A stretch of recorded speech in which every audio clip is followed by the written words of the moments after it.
இதயம் படத்துடைய கடைசி கிளைமேக்ஸ் இந்த ட்ராப் வாட்டர் ட்ராப் அந்த ரயில்வே ஸ்டேஷன் சீக்வன்ஸ் வந்து லொக்கேஷனா இல்லை செட் அது?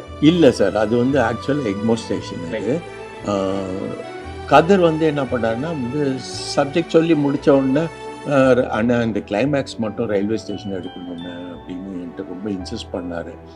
இன்சிஸ்ட் பண்ண உடனே நான் சொன்னேன், ஒர்க் அவுட் பண்ணி பார்த்தேன், ஐயோ முடியாதுப்பா, முரளி படத்துக்கு போய் நான் இது மாதிரிலாம் செலவு பண்ண முடியாது. அப்போல்லாம் வந்து நிறைய டெபாசிட் கட்டணும், இன்சூரன்ஸ் எடுக்கணும், இது மாதிரி இப்போ நிறைய ஃபார்மாலிட்டிஸ்.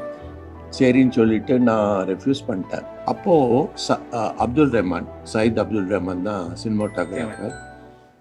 அவரும் வந்து கதிரும் வந்து போய் ரயில்வே ஸ்டேஷனில் உட்காந்து 7 days 8 days நைட்டு அங்கே உட்காந்து sir they prepared the shots.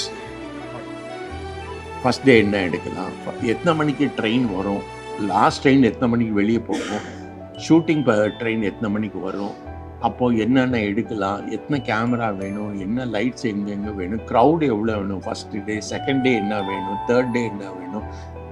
3 nights முடிக்கப்பட்ட கிளைமேக்ஸ் அது. பிகாஸ் மென்டலாக வந்து as a director and cinematographer அவங்களுக்கு எல்லா ஷார்ட்ஸும் அவங்க மைண்டில் ஏற்றிக்கிட்டாங்க.